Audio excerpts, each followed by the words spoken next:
I don't believe that if you do good things will happen. Everything is completely accidental and random.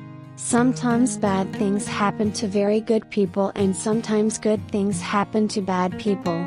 But at least if you try to do good things, then you're spending your time doing something worthwhile. The whole thing of clothes is insane. You can spend $1 on a jacket in a thrift store. And you can spend $1,000 on a jacket in a shop. And if you saw those two jackets walking down the street, you probably wouldn't know which was which. I have never in my life found myself in a situation where I've stopped work and said, "Thank God it's Friday." But weekends are special even if your schedule is all over the place. Something tells you the weekend has arrived and you can indulge yours. I'd like to see a much more open monarchy, myself. I used to think they were completely useless and we should get rid of them. I don't necessarily feel that way anymore. I'm still ambivalent. I still loathe the British class system, and the royal family are the apex of the British class system. My parents believed in education and economic security, and I thank them for it. Because I think that's part of what's made my life stable. It was instilled in me. You have to be able to pay your bills. You do not get into debt. And I never have been.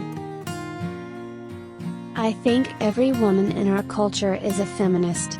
They may refuse to articulate it, but if you were to take any woman back 40 years and say, "Is this a world you want to live in?"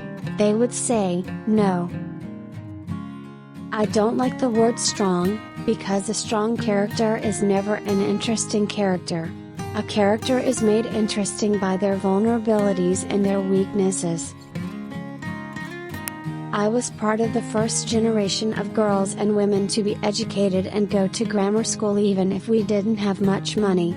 Then that generation went, "Okay, great," and went into medicine or the police, and hit this wall of discrimination from older men who hadn't caught up.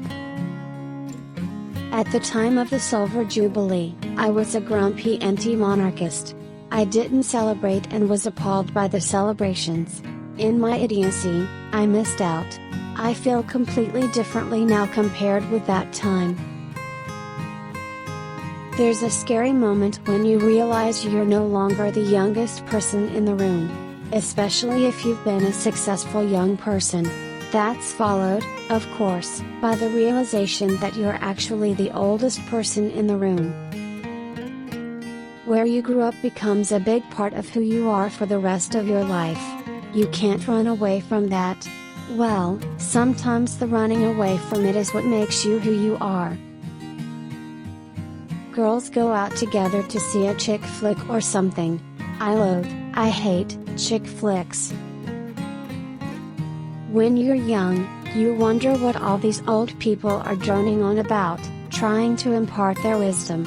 It's not relevant to you because being young is such a specific thing.